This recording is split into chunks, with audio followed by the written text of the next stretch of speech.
verset 11 au verset 19, il est écrit. Amen. Jésus, se rendant à Jérusalem, passait entre la Samarie et la Galilée. Comme il entrait dans un village, 10 lépreux vinrent à sa rencontre. 10 lépreux vinrent à sa rencontre. Se tenant à distance, ils élèvent la voix et disent. Ils élevaient la voix et disent. Jésus, Maître, aie pitié de nous. Dès qu'il eut vu, il leur dit. Allez vous montrer au sacrificateur. Allez vous montrer au sacrificateur. Et pendant qu'ils y allaient, il arriva qu'ils furent guéris. L'un d'eux, se voyant guéri, revint sur ses pas, glorifiant Dieu à haute voix. Il tomba sur sa face aux pieds de Jésus et lui rendit grâce. C'était un Samaritain. Jésus prenant la parole dit, les 10 n'ont-ils pas été guéris? Et les 9 autres, où sont-ils? Ne s'est-il trouvé que cet étranger pour revenir et donner gloire à Dieu? Puis il lui dit, lève-toi, va, ta foi t'a sauvé. Alléluia. Éternel notre Dieu, notre Père, nous voici arrivés à la croisée des chemins. Le chemin qui mène à toi, Seigneur, est un chemin de la vie, est un chemin jonché d'épreuves et d'embûches. Mais sur ce chemin, tu nous délivres des carcans, tu nous délivres des pièges, des chaînes, des tenailles de nos ennemis et de nos adversaires. Seigneur, ce matin, nous reconnaissons que dans les cieux comme sur la terre, il n'y a pas de Seigneur comme toi, il n'y a pas de Dieu comme toi. Tu es le numéro 1, tu es l'alpha et l'oméga. C'est pourquoi, Père, nous sommes venus te glorifier, nous sommes venus te magnifier, nous sommes venus t'adorer, parce que les cieux proclament la grandeur de notre Dieu et nous nous joignons au céleste phalange ce matin pour bénir, pour salmodier le nom de celui qui était, qui est et qui vient. C'est pourquoi, Père, prends le total contrôle de tout ce qui va se passer en ce lieu. Accepte la louange, accepte l'adoration, accepte les paroles venant de nos corps de chair, venant de nos esprits, reconnectés à toi ce matin, afin que la vie, qualité de Christ soit sur chacun d'entre nous, au nom de Jésus. Parle donc à ton peuple, que les aveugles voient, que les boiteux marchent, que les paralytiques se lèvent, et qu'un nouveau jour, Seigneur de puissance, selon qu'il est écrit, l'Esprit du Seigneur est sur moi. Il m'a oint pour annoncer la bonne nouvelle aux pauvres, pour renvoyer libre les captifs et pour proclamer une année de grâce de l'Éternel. Éternel Dieu de gloire, que cette année de grâce soit donc proclamée pour cette assemblée, pour la vision Christ de la nouvelle alliance, au nom souverain de Jésus-Christ. Amen. Comme un amen puissant. Amen. Comme un amen puissant. Assieds-toi bien-aimé. Alléluia. Le texte que nous venons de lire est tiré des entrailles des évangiles dans le livre de Luc au chapitre 17, le verset 11 au verset 19, qui relate ici le prologue d'une histoire vécue par 10 lépreux dans leur maladie et dans leur inconfort. La Bible déclare que les 10 lépreux, un beau jour, ont eu bonne fortune de rencontrer un homme. Vous savez, la vie est faite de hauts et de bas. La vie est faite de rencontres. Vous allez marcher sur cette terre. Votre vie sera la somme des rencontres que vous allez faire. Et la Bible dit que ce jour, ces lépreux ont eu une bonne fortune. Et la bonne fortune, c'est qu'ils ont rencontré un homme qui venait de Nazareth. Il venait d'une ville qui avait été canonisée comme étant une ville de malheur. Alléluia. Amen. En Israël, lorsque tu sortais de Nazareth, tu étais canonisé comme quelqu'un qui a raté dans la vie. Nazareth était une ville de l'échec. Lorsqu'on pouvait te taxer de Nazaréen, c'était comme une injure. Mais ce jour-là, ces lépreux infortunés ont eu bonne fortune de rencontrer quelqu'un qui sortait de Nazareth. Ah, j'ai envie de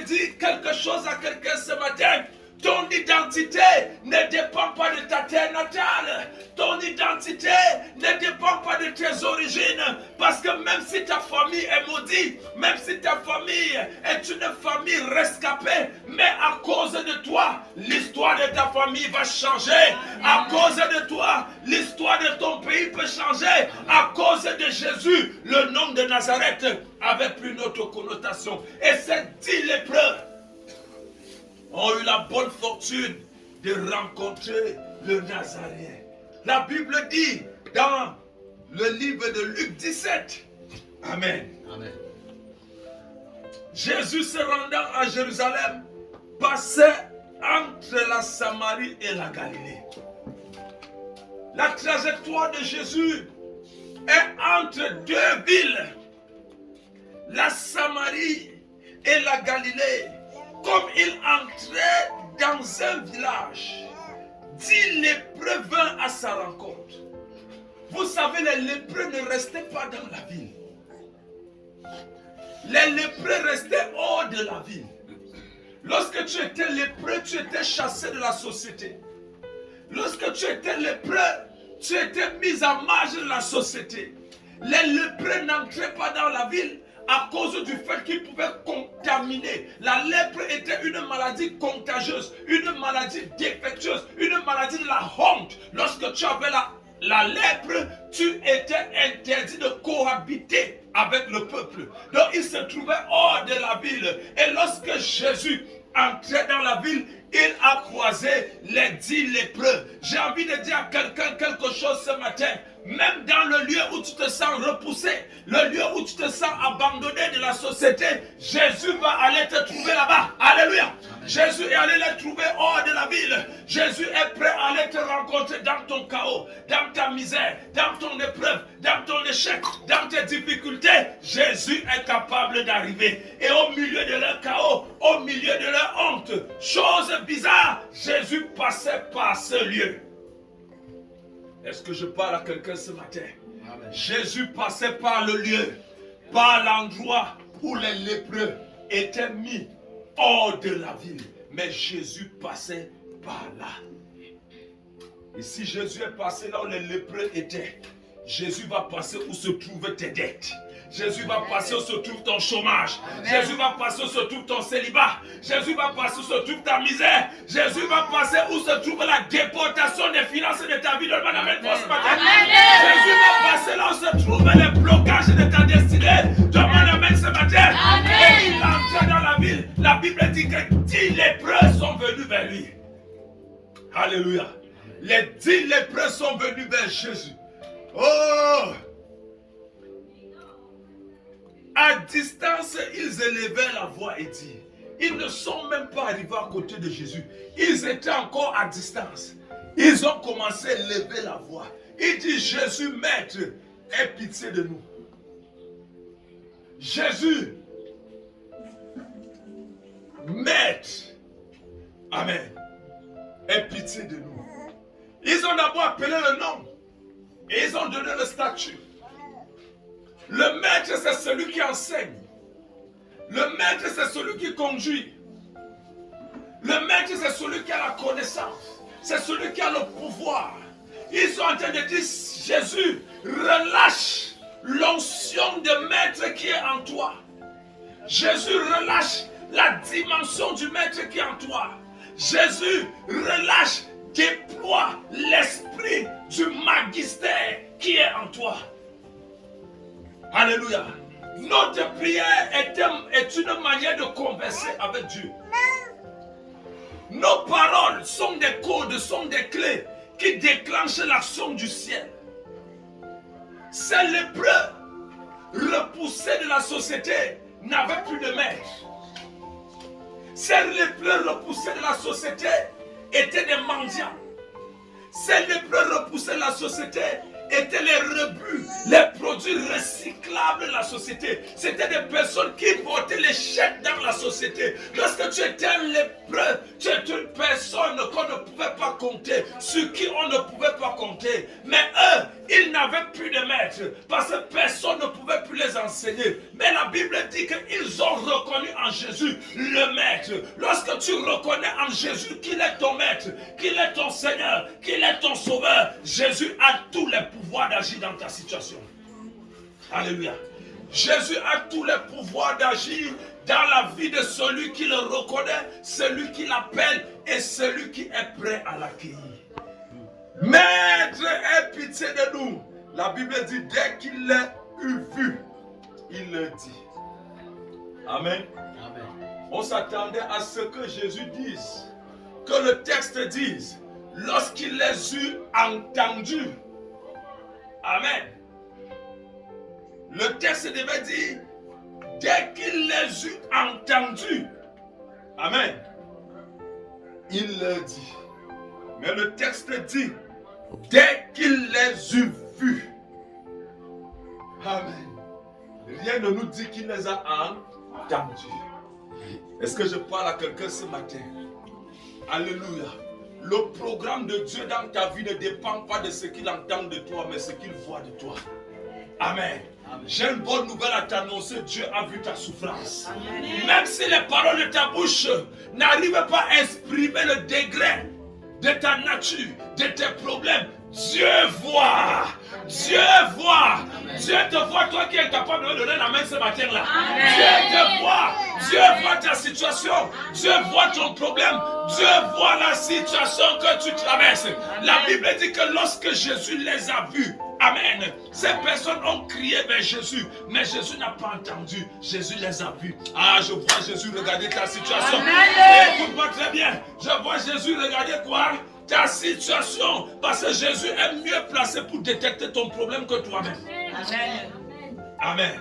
Lorsqu'il les a fait comment? Vus. La Bible dit que le fils prodige, lorsqu'il était à distance, lorsque son père l'a vu, son père a couru, allait l'embrasser. Vous savez, le gars avait préparé des paroles.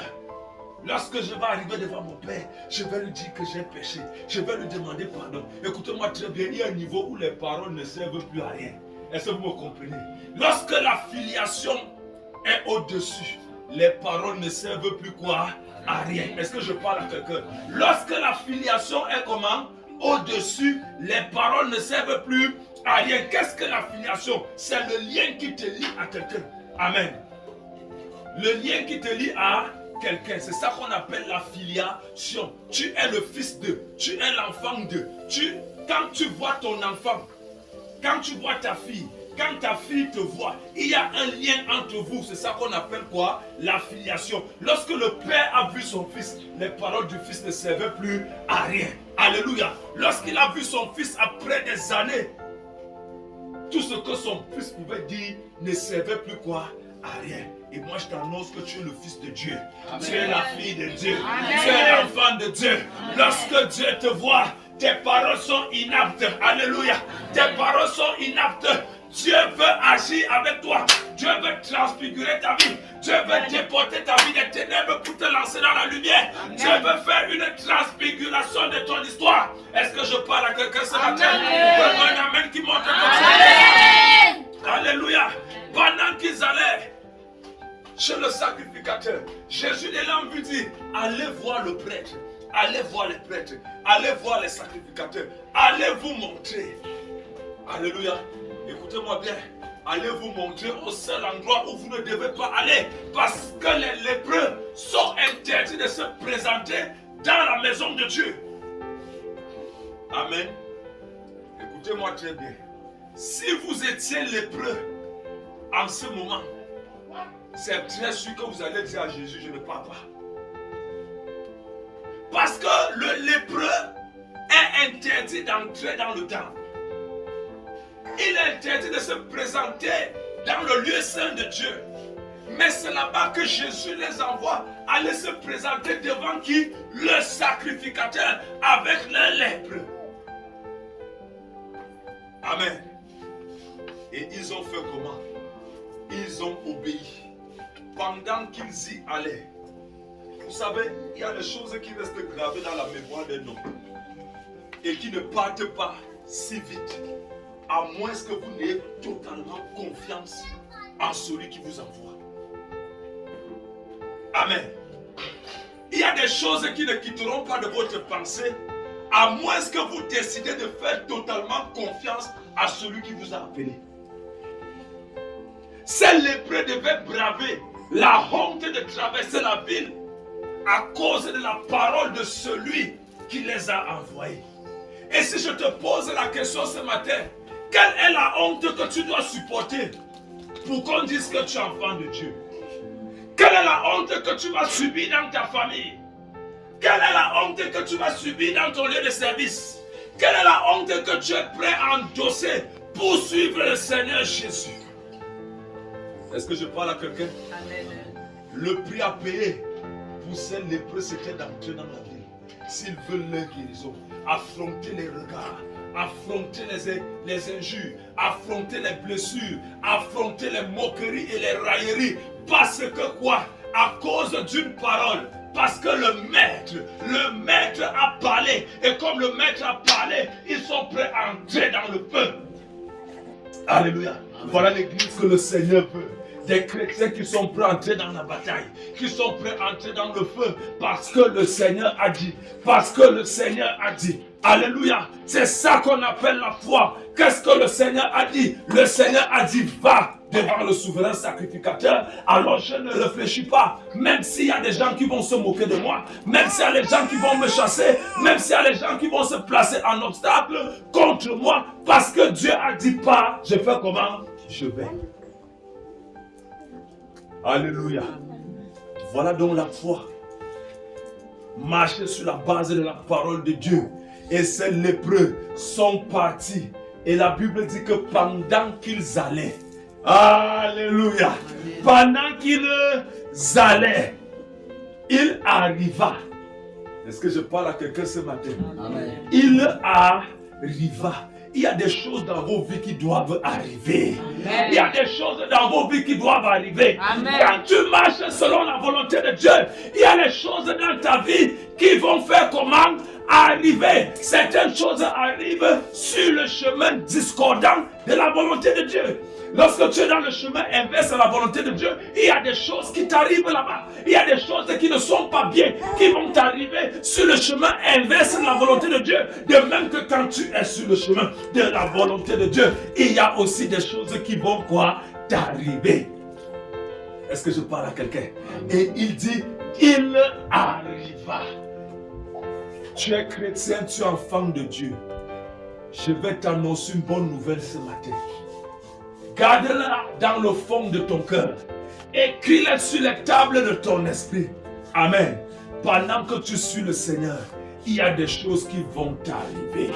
Il y a des choses qui vont t'arriver. Même comme ton amen est timide. Amen. Il y a des choses qui vont t'arriver. Le bonheur va t'arriver. La santé va t'arriver. L'élévation va t'arriver. La gloire va t'arriver. L'excellence va t'arriver. Le bonheur sera à toi. Le mariage, les maisons, les voitures, une destinée glorieuse. Amen. Voilà ce qui va t'arriver. Amen. Un amen timide. Un amen décontractant. Un amen qui n'a pas tout le sens. Un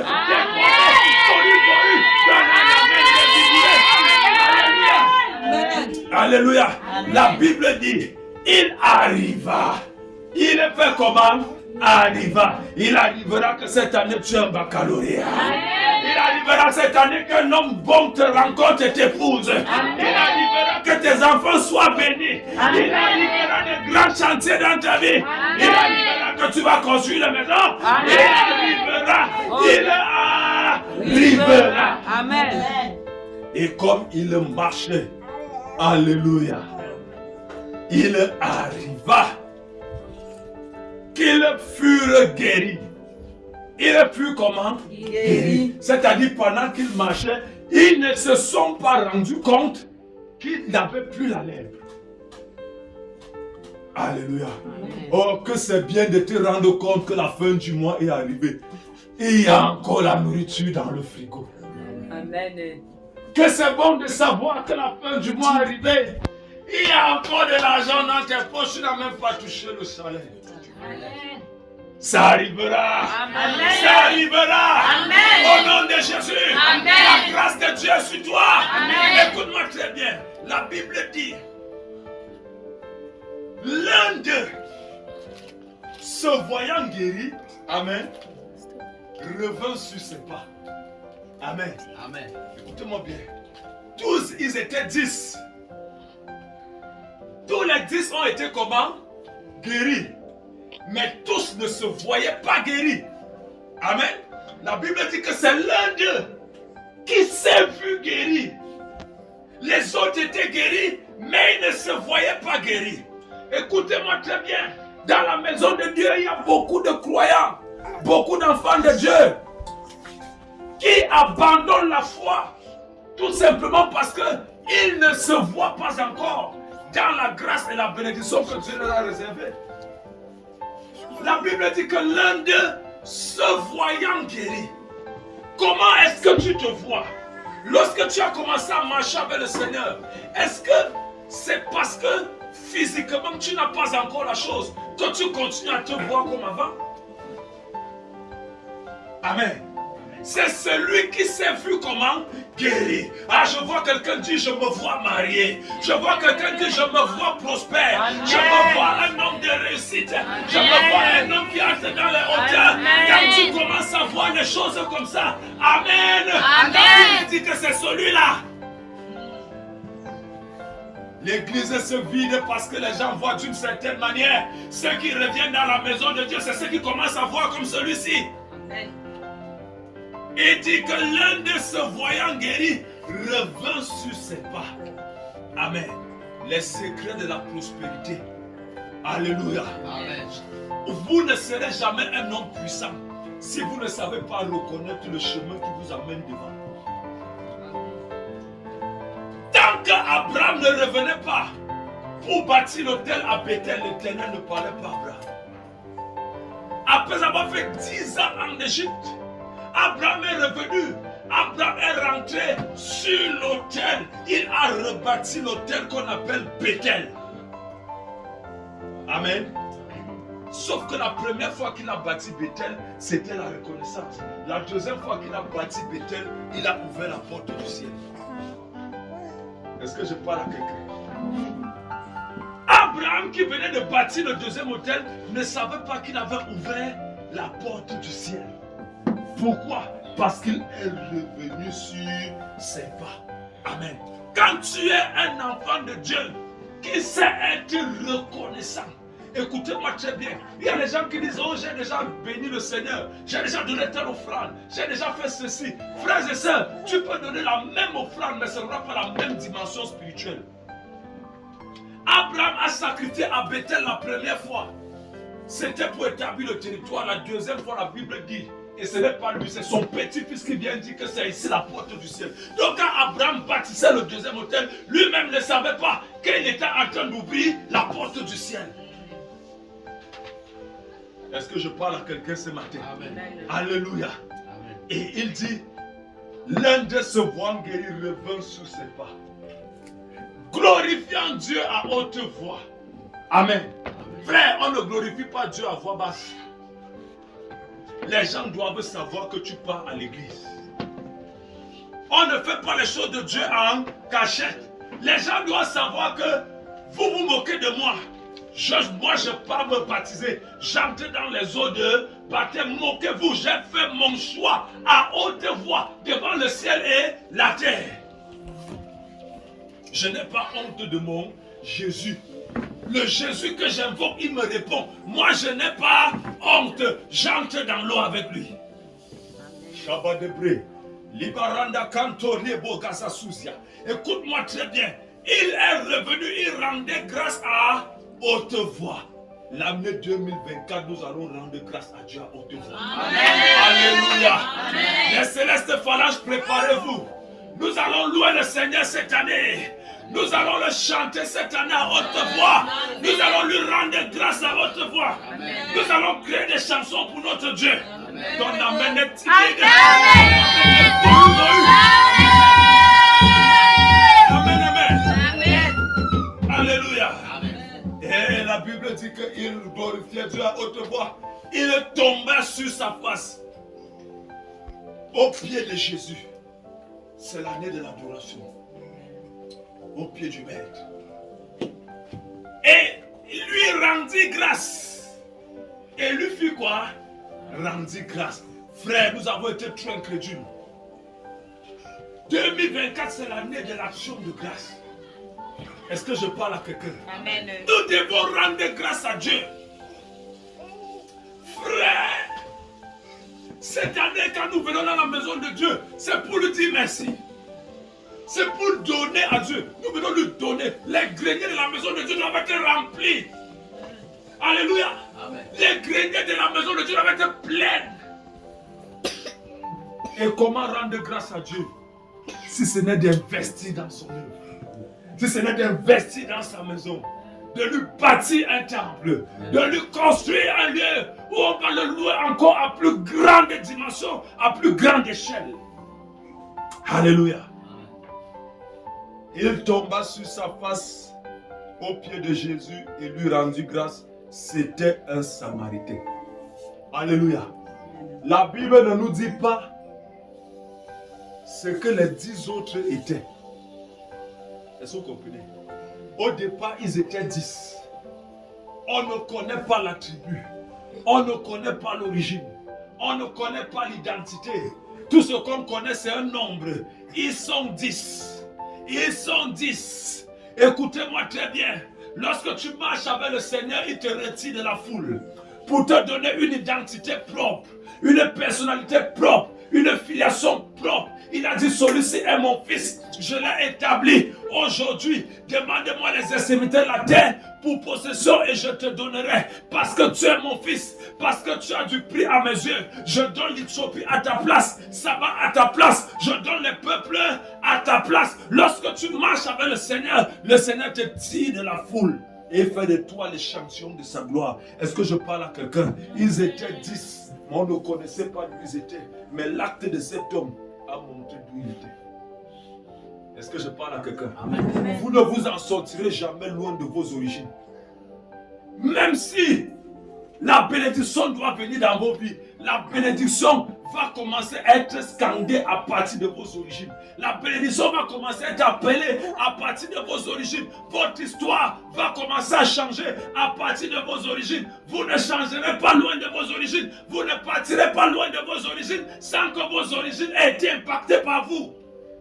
Est-ce que je parle à quelqu'un ce matin? C'est pourquoi il dit, celui-ci est un quoi? Samaritain. Ça veut dire que l'histoire de la Samarie, Amen, a commencé à être jouée ici, derrière quelqu'un qui était reconnaissant. Amen. Quand tu insultais Samaritain, c'est que tu étais un gros pécheur. Tu étais anathème. Mais si Jésus prend le nom des Samaritains, c'est pour montrer que quiconque décide de marcher selon la volonté de Dieu, peu importe sa tribu, peu importe son ennemi, peu importe sa filiation, Dieu a une place pour lui. Amen. Dieu a une place pour toi au nom de Jésus. Amen. Jésus prenant la parole lui dit, les 10 n'ont-ils pas été guéris? Et les 9 autres, ils sont où? Amen. Les 10 ont été guéris, où sont les 9 autres? Jésus sait là où les 9 autres sont partis. Amen. Ils ont été guéris. Mais où sont-ils? Tu es venu dans la maison de Dieu. Tu as commencé à servir le Seigneur. Le Seigneur te bénit, tu disparais. Dieu demande que tu es où? L'église n'est pas l'hôpital. Que lorsque tu arrives, tu étais malade, tu guéris, tu pars. Amen. Jésus demande où sont-ils? Où sont les autres qui ont reçu la même grâce? Alléluia. La gratitude. Dans la vie, quand tu es un ingrat, tu n'auras jamais les choses à la perfection. Alléluia. Les ingrats, les enfants ingrats, c'est les parents qui doivent faire tout. Quand on envoie l'enfant, il boude. Les enfants ingrats. L'ingratitude est une mauvaise chose. L'ingratitude, c'est le fait de ne pas reconnaître le bien que les gens t'ont fait. Et les enfants sont souvent les plus ingrats. Alléluia. Frères et sœurs, chers parents, si vous attendez que vos enfants que vous élevez là, c'est eux qui vont faire quelque chose dans vos vies. vous allez commencer à les maudire. Parce que comme ils sont d'abord petits là, ils vous montrent déjà avec les yeux. Va chercher de l'eau pour la maison. Non, moi. Lave les assiettes. Alléluia. Les enfants ingrats, mais c'est le matin, le papa doit te donner l'argent. Est-ce que tu sais comment papa fait pour avoir cet argent? Est-ce que tu sais comment maman souffre pour que tu aies l'argent là? Après on te met dehors à l'école, oh papa vient de me mettre dehors pour la pension. Toi-même tu es à la maison, tu es incapable d'apprendre tes leçons. Tu es incapable de garder tes livres. Papa achète les livres, tu pars à l'école, tu paies les livres.